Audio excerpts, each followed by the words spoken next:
오늘 우리에게 주시는 하나님의 말씀은 고린도 후서 4장 7절에서 15절까지입니다. 우리가 이 보배를 질그릇에 가졌으니 이는 심히 큰 능력은 하나님께 있고 우리에게 있지 아니함을 알게 하려 함이라.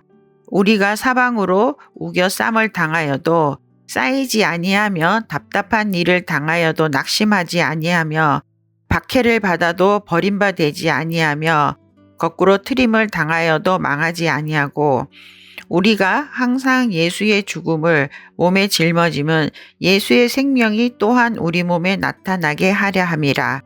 우리 살아있는 자가 항상 예수를 위하여 죽음에 넘겨짐은 예수의 생명이 또한 우리 죽을 육체에 나타나게 하려 함이라. 그런즉 사망은 우리 안에서 역사하고 생명은 너희 안에서 역사하느니라.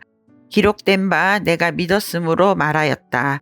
한 것 같이 우리가 같은 믿음의 마음을 가졌으니 우리도 믿었으므로 또한 말하노라.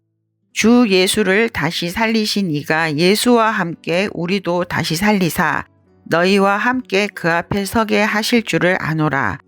이는 모든 것이 너희를 위함이니 많은 사람의 감사로 말미암아 은혜가 더하여 넘쳐서 하나님께 영광을 돌리게 하려 함이라. 아멘. 좋은 음식점이나 음식값이 있는 식당에 가면 음식을 아무 그릇에 담아주지 않습니다. 만약 시장에 있는 칼국수 집에 간다고 생각해 보시기 바랍니다.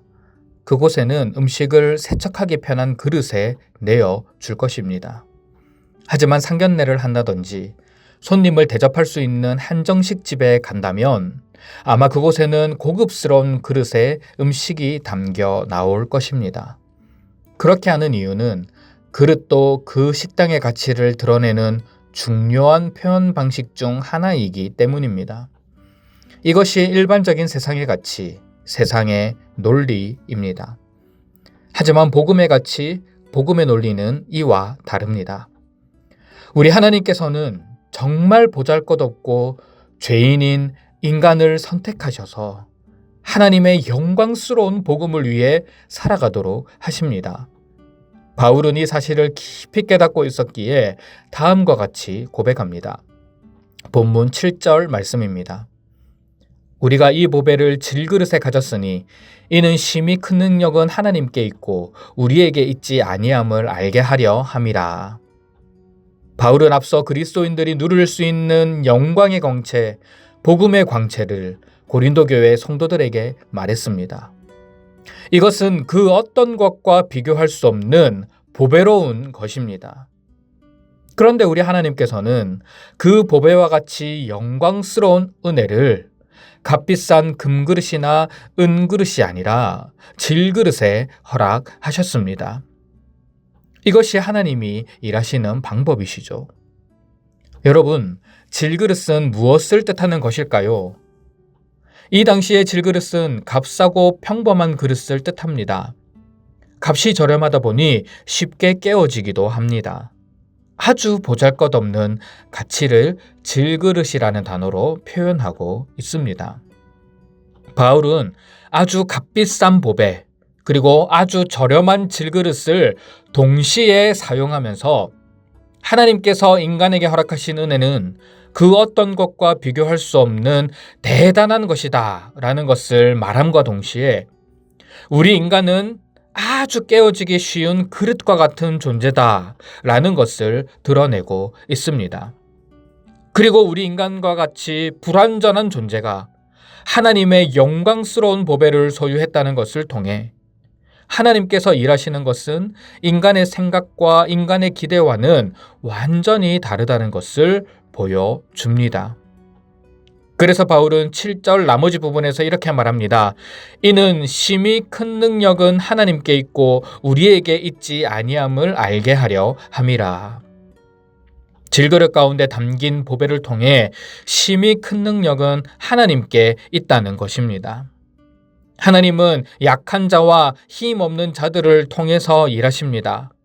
바울은 바로 자신들이 자랑할 것 없는 질그릇과 같은 존재요.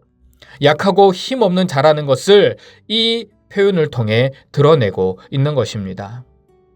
이를 통해 하나님께서 자신들을 복음 전파의 도구로 사용하셨다라는 것을 고린도 교회 성도들에게 설명하는 것이죠. 그렇습니다.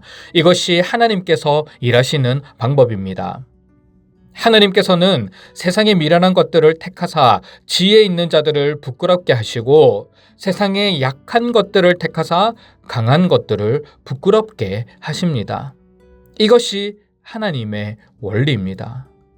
바로 그 하나님께서 질그릇과 같이 깨어지기 쉽고 상처받기 쉬운 저와 여러분들에게 그리스도의 영광의 빛을 허락해 주셨습니다. 죄의 그릇이었던 우리를 영광의 그릇으로 변화시켜 주신 것입니다. 미련하고 약한 것들을 통해 하나님의 놀라운 계획을 이루십니다. 이것이 오늘 본문의 사도 바울뿐만 아니라 우리가 누리게 되는 은혜입니다. 하나님의 은혜는 여기서 멈추지 않습니다. 바울은 계속해서 보배를 가지고 있는 그리스도인들이 누리게 되는 은혜에 대해 8절 9절 말씀에 이렇게 말합니다. 우리가 사방으로 우겨싸움을 당하여도 쌓이지 아니하고 답답한 일을 당하여도 낙심하지 아니하며 박해를 받아도 버림받지 아니하며 거꾸로 때림을 당하여도 망하지 아니하고. 바울은 자신이 경험할 수 있는 최악의 상황에 대해 묘사를 하고 있는데요. 하나님의 영광스러운 보배를 가진 사람은 어떤 상황에서도 낙심하거나 넘어지지 않는다라는 것을 고백합니다. 사방으로 우겨싸움을 당하여도 쌓이지 않습니다. 답답한 일을 당하여도 낙심하지 않습니다. 박해를 받아도 버림받지 않고 거꾸로 때림을 당하여도 망하지 않습니다. 왜 그럴까요? 그것은 하나님의 영광의 보배를 가지고 있기 때문입니다. 물론 그런 상황을 만나게 되면 잠시 넘어질 수 있습니다. 도무지 앞이 보이지 않는 현실 앞에서 눈물을 흘릴 때도 있습니다. 하지만 영원히 넘어지지는 않습니다. 우리 안에 보배가 있기 때문에 우리는 반드시 일어나게 될 것입니다. 그래서 하나님에 대한 소망을 가질 수 있는 것입니다. 이것이 바울이 계속해서 복음 전파의 사명을 감당할 수 있는 힘이자 원동력이 되었습니다. 이런 은혜를 받은 그리스도인들은 이제 한 걸음 더 나아갑니다. 10절과 11절의 고백처럼 우리의 삶이 예수님의 은혜를 드러내는 삶으로 성장하는 것입니다. 항상 예수의 죽음을 몸에 짊어지고 살아가는 것이죠. 예수의 죽음을 몸에 짊어질 때 동시에 우리의 삶을 통해 예수의 생명이 나타나게 될 것이고 예수를 위하여 죽음에 넘겨짐으로 인해 예수의 생명이 우리 죽을 육체 가운데 나타나게 합니다. 이는 우리가 살아도 주를 위하여 살고 죽어도 주를 위하여 죽는다라는 말씀을 떠올리게 합니다. 하나님께서는 질그릇과 같은 우리에게 영광의 보배를 맡겨 주시면서 우리의 삶이나 우리의 조금 모두가 예수 그리스도의 생명을 나타내는 도구로 쓰임받기를 원하시는 것입니다. 바울의 고백은 여기서 멈추지 않습니다. 이제 바울은 마지막 날의 소망을 바라보며 하나님께 영광 돌립니다. 14절 말씀입니다. 주 예수를 다시 살리신 이가 예수와 함께 우리도 다시 살리사 너희와 함께 그 앞에 서게 하실 줄을 아노라. 바울은 예수 그리스도의 재림의 때를 소망합니다. 질그릇에 담긴 보배, 그 영광의 복음이 우리 그리스도인들을 마지막 재림의 날까지 인도해 주실 것을 확신합니다. 또한 바울은 자신만 그런 은혜를 누리는 것이 아니라 비록 자신과 갈등하고 있고 자신의 사도성을 의심하고는 있지만 그리스도 안에서 한 형제요 자매된 고린도 교회 성도들 모두가 부활하여 그 앞에 서게 될 것임을 고백합니다. 인간의 연약함과 갈등은 있겠지만 복음의 신실하신 하나님께서 이 모든 것을 이루어 주실 것을 굳게 믿고 있는 것입니다. 사랑하는 소문가족 여러분, 이것이 하나님께서 우리에게 주신 은혜입니다. 하나님은 질그릇과 같은 우리의 인생에 보배로운 복음의 영광을 맡기셨습니다. 그것을 가진 존재로 우리는 어떤 상황에서도 하나님을 향한 소망을 가질 수 있게 되었고, 우리의 모든 삶을 통해 예수 그리스도의 생명을 드러내는 삶을 살아갈 수 있습니다. 그리고 마침내 재림의 때에 우리를 인도하사 예수 그리스도 앞에 우리를 세워주실 것에 대한 기대와 확신을 가지며 살아갈 수 있게 되는 것입니다.